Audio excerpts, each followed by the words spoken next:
afternoon, everyone. Now I would like to invite Dr. Paresh Vaidya, sir. He has passed out MS Ophthalm in year 1994 from GM Government Medical College, Surat. 2 years full-time ophthalmologist at Ashok Hospital. 15 years of private practice at Murugang Eye Hospital at Rampura and attached to various trust hospitals. Associated with IQ Desai Eye Hospital since 2011, being Regional Medical Director for Gujarat Regional, handling 7 centers in Gujarat for 9 years. Now he is Medical Director of India's leading chain of eye hospitals, Center for Side Group of Eye Hospitals. Total 25 years of ophthalmic practice in Surat, experience in advanced cataract and refractive surgeries. Thank you. Thank you. Hello.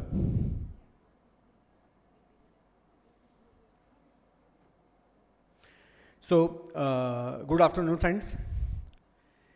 Thank you very much, first of all, to Randhir Doctors Club for giving me opportunity to present this in this RADCON 2021, especially to Dr. Neeraj Shah, President and Organizing Secretary, Dr. Samir Gami, and as well as all the organizing committee for this conference, and as well as all the organizing members and members of the Randhir Doctors Club. So, first of all, I will give the introduction to the Center for Sight. Next, can I have some lights off, please? Can I have some lights off? Next.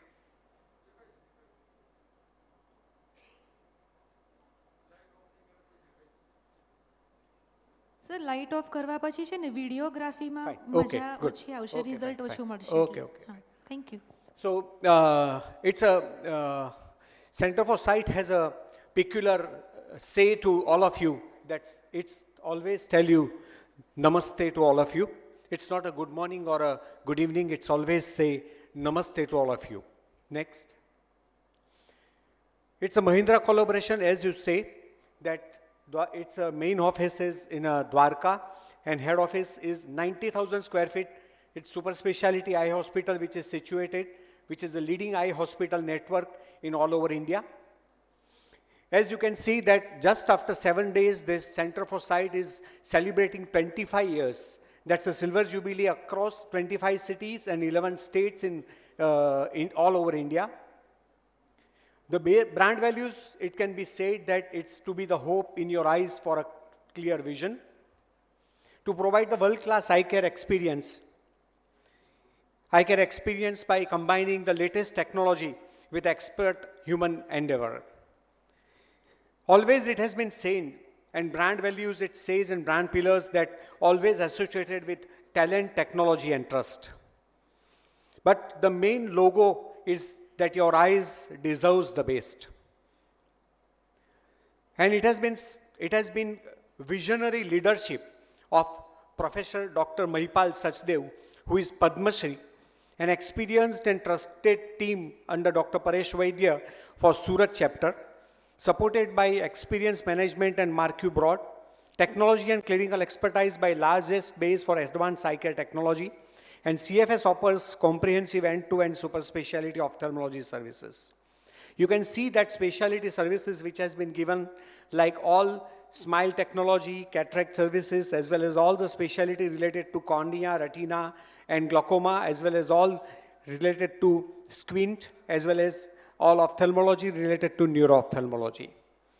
You can see there are 2 centers which has been established in the Surat. One is at Satellite Center, one is at Randhir, which is at Sangini Magnus, Rushabh Charasta, and Satellite, it's just near to Ashok Pan House. Here you can see that there are 3 of the 4 we have doctors. One is Dr. Himank Doshi, and here you can see Dr. Paresh Vaidya, Dr. Amit Pandey, who is a glaucoma surgeon, and Dr. Bhavini Jariwala, who is a retina surgeon. Thank you very much. Next. Now I can come to my topic, that is advancement in the cataract and refractive surgery.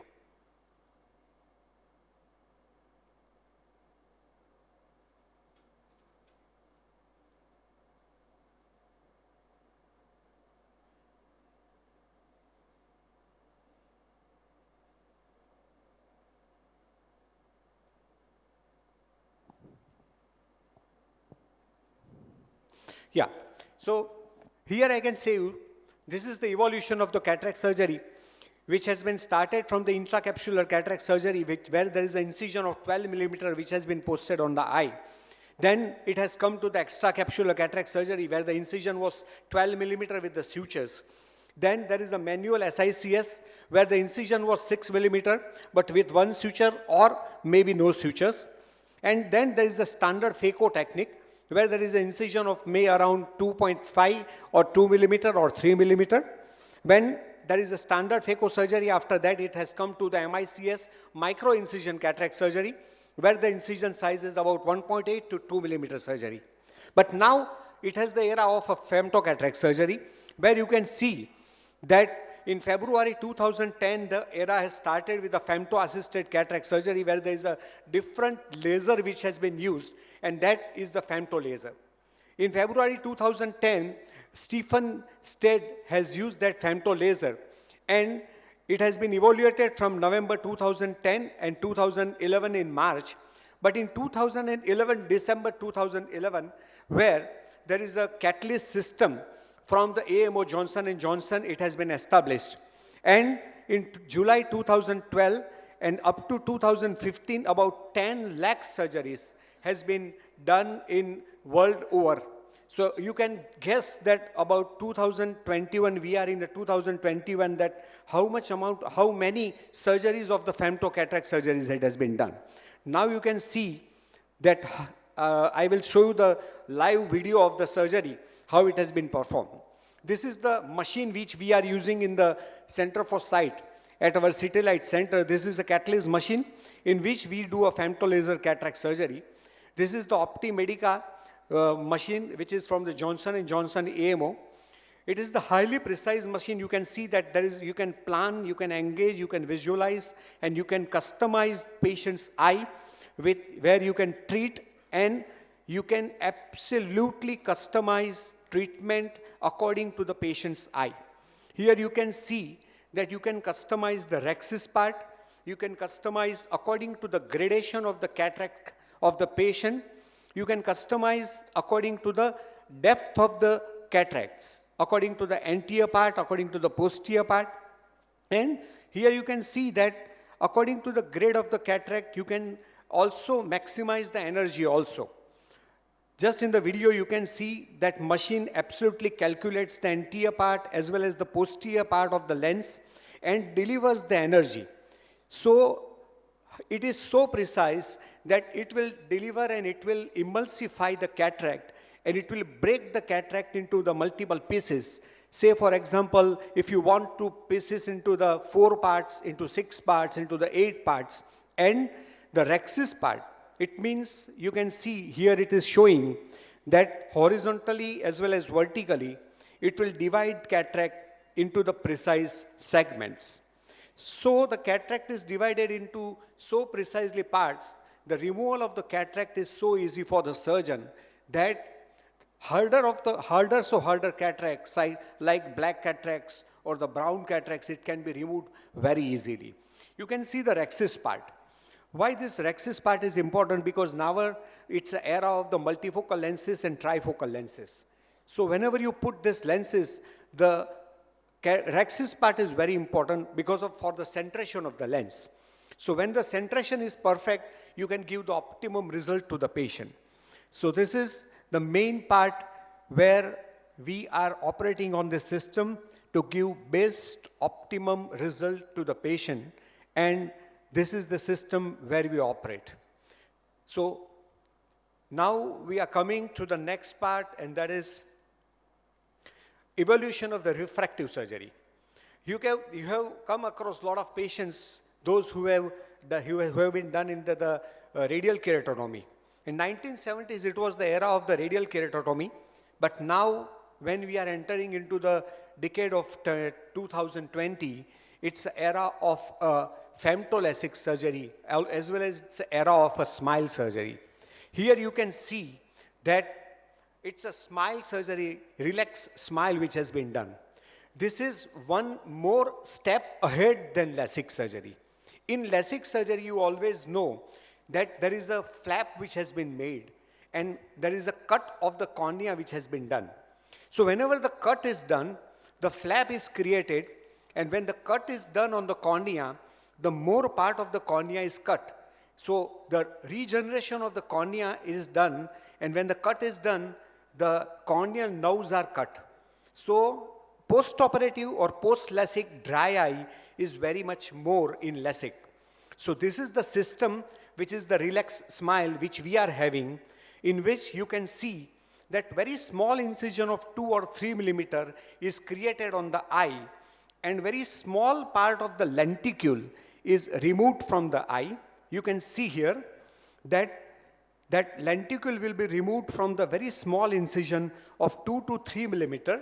So the flap is not created, and very precise lenticule will be removed, which is of the particular refractive error to the patient, and there will be less amount of dry eye to the patient and less amount of the flap related complications, because more amount of complications are related to flap. So here you can see that that lenticule is now separated, and that lenticule, when it is separated, it will be removed from the very small incision, and post-operative patient is very easy. The rehabilitation of the patient is very nice. Patient will be very easy to do his or her work within 3 days. See, this lenticule is removed. You can see that, right? So this is the smile technique, which is ahead and above to the LASIK, and it's really a boon to the patient. Thank you very much. Here I invite my next speaker, Dr. Amit Pandey. I invite Dr. Amit Pandey. He has completed his MBBS from SMIMER, and he pursued his post-graduation in ophthalmology from Mumbai. He went to complete his post DNB from Bangalore, and his very much keen interest in glaucoma, which made him pursue his extensive glaucoma training for 2 years at world-renowned Shankara Netralaya, Chennai. He also succeeded in acquiring the prestigious fellowship of International Council of Ophthalmology from FICO, UK. Dr. Amit has been practicing glaucoma and FICO refractive surgery at Surat since 5 years. He has a vast experience in performing glaucoma practice and cataract refractive practice. He has performed over 10,000 cataract and more than 2,000 glaucoma surgeries. He has multiple publications in Indian Journal of Ophthalmology related to glaucoma as well as related to cataract. So I welcome here my colleague as well as my fellow, Dr. Amit Pandey.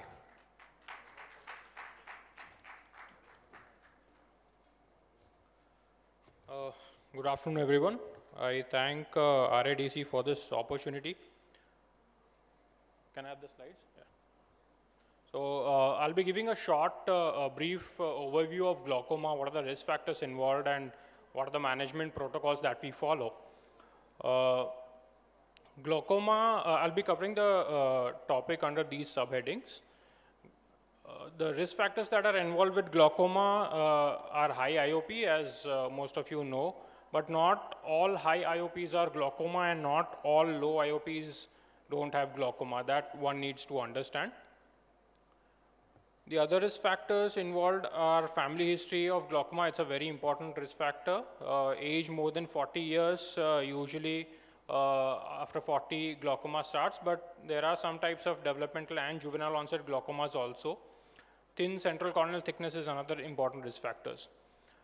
Suspicious optic discs, I'm not going to go into much detail of optic disc evaluation, but one needs to understand that it takes many years and seeing patients day in and day out to understand what a normal optic disc looks like and what are the subtle changes that starts happening, because there are so many variations of normal optic disc that it's very, very difficult just on the basis of optic disc examination to diagnose very early glaucomas.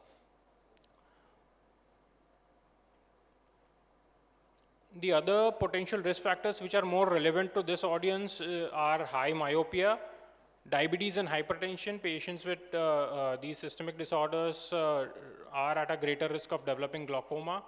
Patients with ocular trauma, doctors here who are seeing trauma patients need to look out for ocular trauma and refer those patients to an ophthalmologist or a glaucoma specialist. Patients on long-term corticosteroids can develop glaucoma. Patients like bronchial asthma, patients with arthritis, even dermatological disorders who are on topical and inhalational steroids can develop glaucoma over a period of time, and they need regular eye checkups because the patients initially will not have any symptoms. The investigations that we do for glaucoma include disc photographs, visual field analysis, and OCT. These are the machines that are available with us at Center for Sight. We have the latest and greatest of visual field analyzers, the HVA3. We have a very precise optical coherence tomography machine from Hewitts. This is how visual field analysis looks like. As you can see, the progression of glaucoma from mild to moderate to advanced glaucoma happens over a period of time if these patients are left untreated. This is how an OCT printout looks like. OCT is very accurate in diagnosing very early glaucomas as well. So even before the perimetric changes starts in the patient's eyes. So we can start early treatment and save these eyes from any kind of damage. These are the investigation protocols that I follow. Again, I'm not going to go into much detail of this. Treatment, glaucoma treatment can be divided into three parts. First is medical management. Fortunately, we are having lots of glaucoma medications now which can control glaucoma in majority of the patients. Over 80 to 90% of patients can be managed medically, but a certain few will require surgery. The other thing that we do is lasers for glaucoma. In angle closure disease specifically, we need to do YAG peripheral iridotomy. These are the machines that we have at our disposal. Another laser that we can use in open angle glaucomas is selective laser trabecular-plasty. Again, these are the protocols that we follow for medications. Surgery is required in a certain few patients. The two kinds of surgery that we routinely do at Center for Sight are trabeculectomy and AHMED glaucoma valve implantation. Patients who are refractory to medical management and patients with significant cataract, we can combine cataract and glaucoma surgery in the same sitting so that the patient does not require two separate surgeries in two separate points of time. I'll just show a small video of trabeculectomy done with Ologen implant. This is the scleral flap that we create. Again, this surgery was combined with cataract surgery. I'm not going to show the cataract surgery here. This is the partial thickness scleral flap that is being made, and then the trabeculectomy is completed. A peripheral iridotomy is made, and then the scleral flap is sutured with using releasable sutures. The advantage of releasable sutures is that we can remove the scleral sutures also post-operatively in the OPD itself, so that the patient doesn't require to go have another visit in the operation theater. After securing the scleral flap, we place an Ologen implant. You'll see that in a moment. Yeah, this is the Ologen implant. It's a collagen implant that we place subconjunctivally. This decreases the scarring in the subconjunctival space, and it increases the effectiveness of the trabeculectomy surgery. In more advanced cases, we do something called as the AHMED glaucoma valve implant. This can be done in patients sometimes as a primary surgery in certain types of glaucomas. Mostly it is done after trabeculectomy fails once or twice.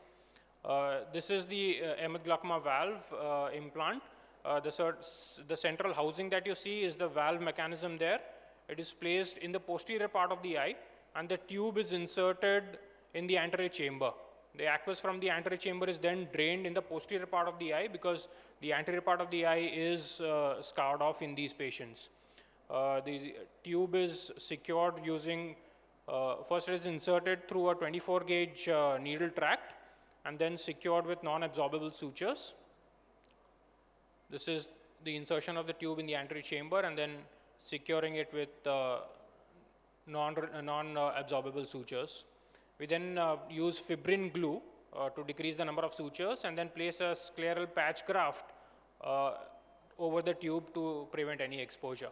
This is how the case ends.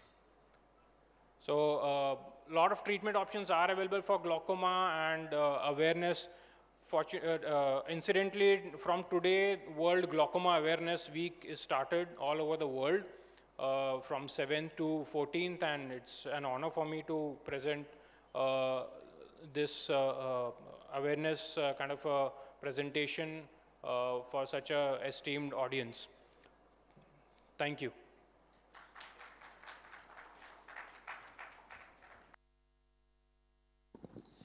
Now I would like to invite Dr. Bhavini Jariwala. Dr. Bhavini Jariwala completed her MBBS in 2009 from SMIMER, Surat, and pursued his post-graduation in ophthalmology from Karamsad and DNB from Bangalore. She then went on to complete her extensive Vitreo retinal training for 2 years in Chennai. She also succeeded in acquiring the prestigious fellowship on International Council of Ophthalmology. Dr. Bhavini has been practicing medical and surgical retina at Surat since 5 years. She has a great experience in managing various types of retinal disorders and specialties in surgical management of complicated diabetic retinopathy cases. Thank you.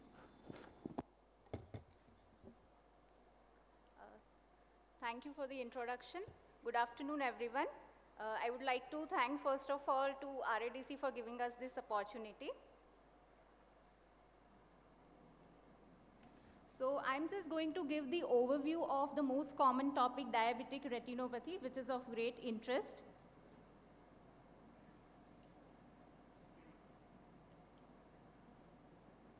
As we all know, diabetic retinopathy is a chronic, progressive, sight-threatening disease of retinal microvasculature, which is associated with prolonged hyperglycemia and other systemic risk factors associated like diabetes, hypertension, hypercholesterolemia, anemia, etc. As we all know, India is becoming the capital of diabetes, and at least 33% of the diabetic patient will develop diabetic retinopathy in the lifetime. So it is very important to do regular screening for diabetic retinopathy. The other associated risk factors, of course, the duration of diabetes and the poor glycemic control. The patients who are having uncontrolled diabetes, even for a shorter duration of period, they can develop diabetic retinopathy. Pregnancy can exacerbate the already existing diabetic retinopathy. Hypertension, nephropathy, all are other associated risk factors. So this is the normal vision, how we see, and patients who develop diabetic retinopathy, that their vision deteriorates like this. It is a slowly progressing disease. So in the initial phase, patients even don't realize they are having any vision problem or not. So the regular screening is very important. So it is advisable when patient is diagnosed with diabetes, especially type 1, they should get the retina checkup done at least 3 to 5 years after the diagnosis, and then after yearly. And the patients with type 2 diabetes, it is advisable at the time of the diagnosis only the retina checkup also has to be done to rule out the diabetic retinopathy. Patients who have already diabetes and going to become a pregnant, then before conceiving also the retinopathy evaluation has to be done. And if there is mild to moderate changes in the fundus, it is recommended to do the routine checkup every 3 to 12 monthly. And if there are severe changes, then 1 to 3 monthly examination is required. So come on to the diagnostic methods. There are mainly 3 methods of diagnosis. One is fundus photography with fundus fluorescein angiography and optical coherence tomography. And in the advanced cases, we need ultrasound B scan to see the retina properly. So this is the fundus photography. It is very important for the documentation that patient is having mild, moderate, severe or the very severe diabetic retinopathy. To document that, and it is very important to explain to the patient as well. We can show these images to the patient so that he will become more aware what problem he is having, and he will be keen for doing regular screening and follow-up. Then the fundus fluorescein angiography. Fundus angiography is not very invasive as other angiography. It is a minor OPD-based procedure which is helpful in detecting the capillary non-perfusion areas and the circulation of the retina where the exact leakage is existing. The optical coherence tomography has completely changed the pattern of diagnosis as well as the management of diabetic retinopathy. It is very important to see even the subclinical macular edema. Sometimes on fundus examination, we feel that the macula is looking normal, there is no edema, but when we do the OCT, the subclinical edema can also be detected, and it is very helpful for the monitoring of the treatment as well, that what treatment we are giving, whether patient is responding to that treatment or not. The ultrasound B-scan, I already mentioned that in the advanced cases when there is a vitreous hemorrhage or the media opacity, we cannot see the fundus properly. In such cases, the B-scan will guide us that how much amount of vitreous hemorrhage is there and associated retinal detachment is also there or not. Come on to the treatment part. There are basically three kind of treatment. The first and foremost is laser treatment, laser photocoagulation, then the intravitreal injections, and the surgery is the last resort. So for the non-proliferative diabetic retinopathy, if it is mild or moderate, the regular follow-up of 6 to 12 months is sufficient if the patient is not having any kind of a macular edema. And in the severe cases, 3 to 4 monthly follow-up is required. Usually such cases don't need any treatment till they are developing macular edema. Once the patient goes into proliferative stage, that has to be treated. So in the proliferative stage, if it is in the early case, we can do the strict glycemic control and do the 1 or 2 sitting of pan-retinal photocoagulation, which helps restrict the progression of the disease. And in the high-risk cases, either we can do the laser or intravitreal injection, or at the last resort when there is a tractional detachment or a non-resolving vitreous hemorrhage, the surgery has to be done. So the most important thing is, first of all, before starting any treatment for the retinopathy, we have to control the systemic factors. Strict glycemic control, along with if patient is having nephropathy, that has to be controlled, and associated blood pressure, hypercholesterolemia, anemia, everything should be treated, and then only we can treat the retinopathy part as well. So these are the just few examples of lasers. One, in the first image you can see it's the yellow spots which are showing the laser. They are called a focal laser. Focal laser is being done on the microaneurysm, leaking microaneurysm, which stops leakage and regress the macular edema. The another one is grid laser. You can see the C-shaped laser marks. That is for the diffuse macular edema. And the last one is the pan-retinal photocoagulation, which is required for the proliferative diabetic retinopathy, in which we do the laser all over the retina beyond the arcade. The intravitreal injections, nowadays these are the main modality of treatment. It has changed the treatment part of the retinopathy itself. They are broadly in 2 categories. One is anti-VEGF, anti-vascular endothelial growth factors, and the steroids. Most of the diabetic patients who are having diabetic retinopathy, they will be needing these injections. There are multiple options like bevacizumab, ranibizumab, aflibercept, and few more are still coming ahead. And they have very good results in salvaging the patient's vision. Normally, these injections are being given once in a month, in a monthly basis. So normally 3 injections are mostly required, and in the follow-up, as and when required basis, if patient develops recurrence macular edema, then it has to be given again. The last resort is the surgery. When there is tractional detachment, non-resolving vitreous hemorrhage, we have to operate the patient. So this is just a small video of membrane peeling. This is the retina. The membrane is being cut with the cutter, and at the end of the surgery, we have to do the laser around all this membrane and the traction part. And we put usually the silicone oil or the gas for the tamponade to prevent recurrence of the bleeding and further retinal detachment. Madam, we have 2 minutes. So just one take-home message that diabetic retinopathy has to be treated with a multidisciplinary approach. the physician, diabetologist, nephrologist, and the retina specialist. All of us have to work together to give the best result to the patient. Thank you. Hello doctor Bhavini Jariwala, તમારા માટે એક સવાલ છે એ રેટિનાના સોજા માટે આપવામાં આવતા injection વિશે માહિતી આપશો? Yes, definitely. અને તેની કિંમતમાં તફાવતના કારણ કે એક 1200 રૂપિયાનું છે, એક 10,000 20,000 પર ઇન્જેક્શન છે, તો ક્વોલિટીમાં તફાવત કેમ? Yes. દેવરાજ સોલંકી સાહેબનો સવાલ છે. Yes, these are the most common questions even patients are having. The main difference for the money point is that the injections, bevacizumab is basically not mean for the eye. It is mean for the cancer treatment. But still we are giving it for the ocular purpose as well. And it is a vial containing 10 to 15 dose for the eye. So from the one injection, we are giving it to the 10 to 15 patient, and that is why the cost is very low and it is not FDA approval. The other two injections, ranibizumab was patently made by, with the name of Eccentrix by the company which is in the Germany. And that is why that import cost and everything is included in the injections, and that is why it is the costliest injection. The other ranibizumab which is made by the Indian company, that is Resumab, sold by the company Intes and name is Resumab. That is in between the two, bevacizumab and ranibizumab imported.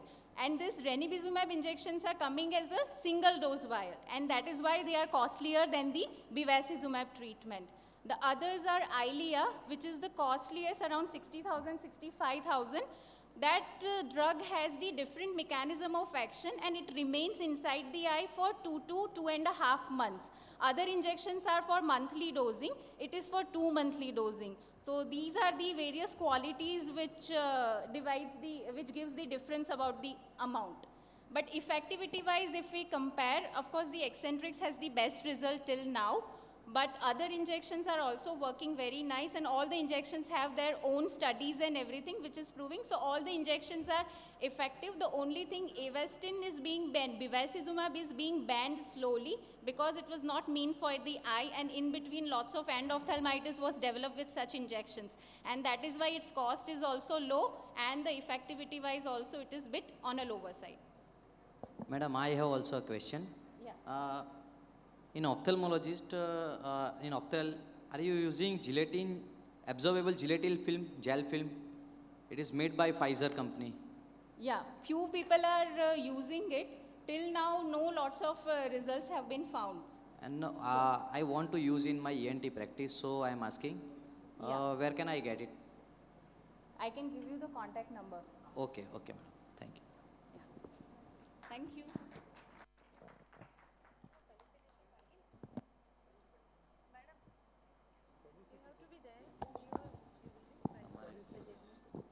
Doctor Ravibhai એમના સન્માન માટે આગળ આવશે.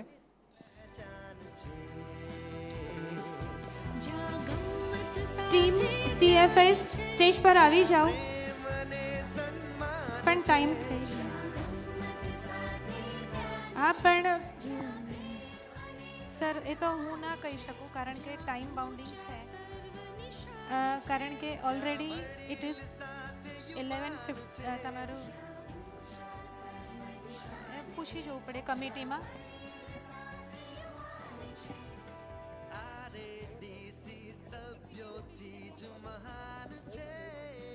Okay okay okay, ના sir please નહીં કહો મને, હું તો ખાલી મીડિયેટર છું, I am not decision maker. Thank you. Now I am inviting. 5 minute extension આપણે આ ટીમ CFS ને આપી રહ્યા છીએ. Now doctor I- Himank, Himank Doshi. only Dr. Himank. 5 minutes. We are welcoming Dr. Himank Doshi.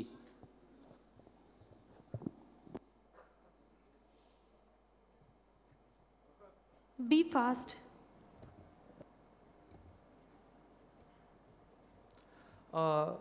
I think we have a very less time, so I will start up quickly. I am working as a cornea refractive consultant. My name is Dr. Himank. Next, please. Okay.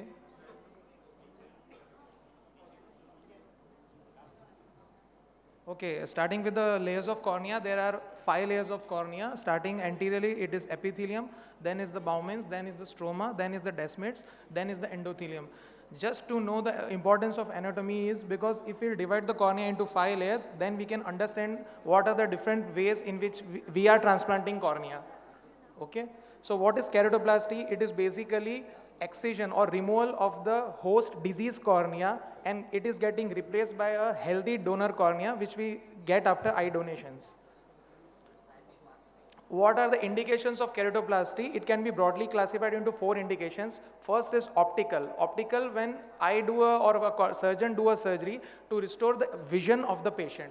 Indications like in this case, you can see on the topmost left, there is a bullous keratopathy, which is after complicated cataract surgeries. On the right hand side top, you can see a keratoconus eye, you can see the coning of the eye, and on the left hand lower side, you can see there is a central corneal scarring.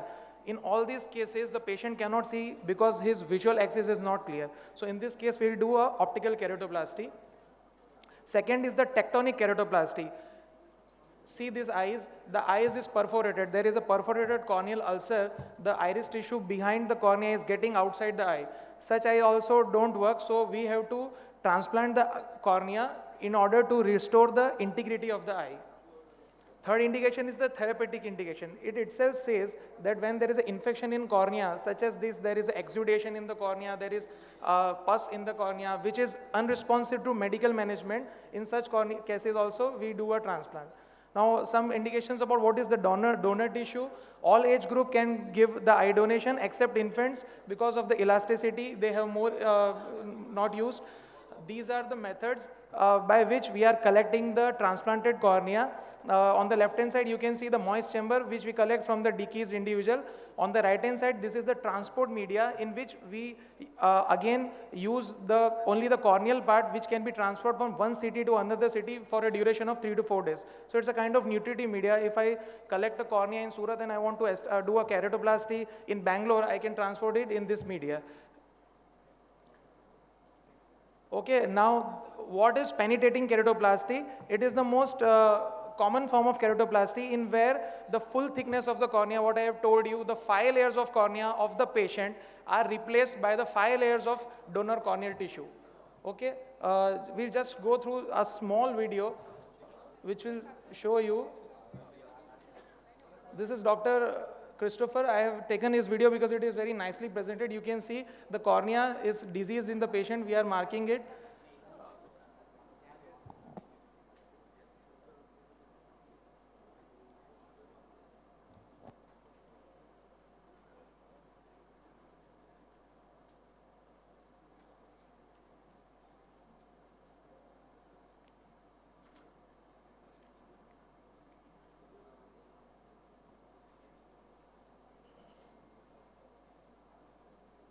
We can move on to the next slide if it is not working.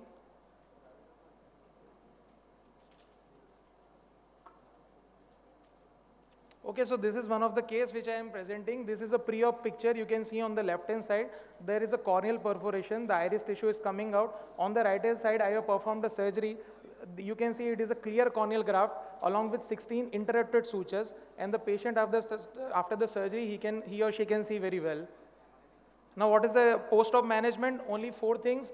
We require topical steroids, we require mydriatics, we require antibiotics and lubricating eye drops to promote the lubrication of the new surface.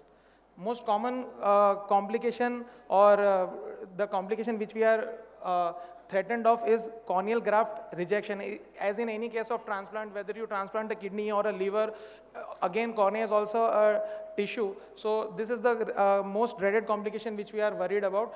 But the symptoms when patient comes with graft rejections are the patient would have blurred vision, he would have a sense of more photophobia or periocular pain.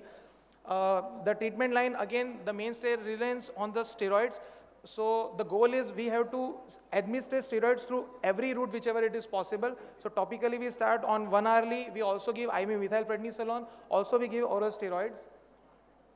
Now what I was telling, there are 5 layers of cornea. In case if the anterior 3 layers of cornea are involved, then we don't need to transplant the desmet and endothelium. In such case, we do a surgery which is known as anterior lamellar keratoplasty. So the desmets and the endothelium would be of the patient, while the epithelium, Bowman's and stroma would be from the donor side. So it is a modified penetrating keratoplasty. Another scenario where the endothelium and the desmets of the patients are damaged. So in that case, we don't need to change the epithelium, Bowman's and stroma of the patient. So in that case, we'll just transplant only the desmets and the endothelium from the donor into the patient. There would be a short video.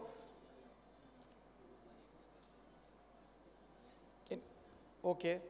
So what are the advantages if we do a lamellar keratoplasty is that it is more advanced technique. We just transplant only 20 to 40 microns of tissue from the donor cornea to the recipient cornea.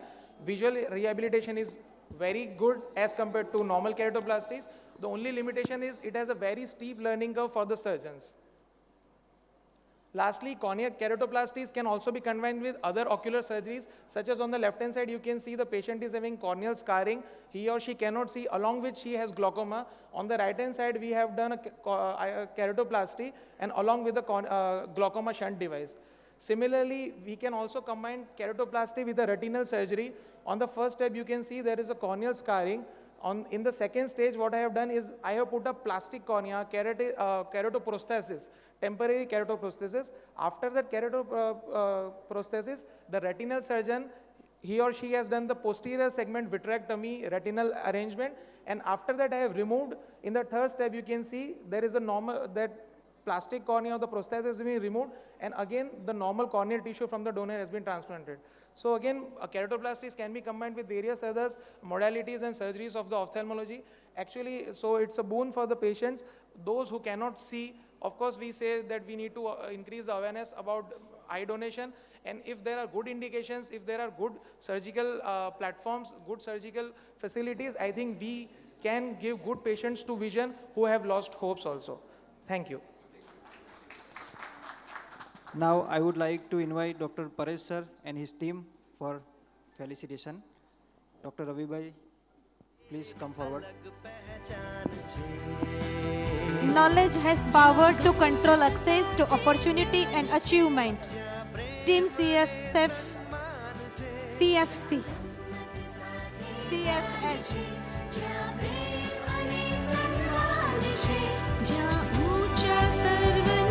Delegates અહીંયાથી આ lecture પછી જે છૂટા પડે છે તો પોતાનું certificate, customised certificate બહારના કાઉન્ટર પરથી લેતા જશે. લકી ડ્રોની હજી એક જે કૂપન વેચવાની છે તે અપાઈ ગઈ છે. ઓકે.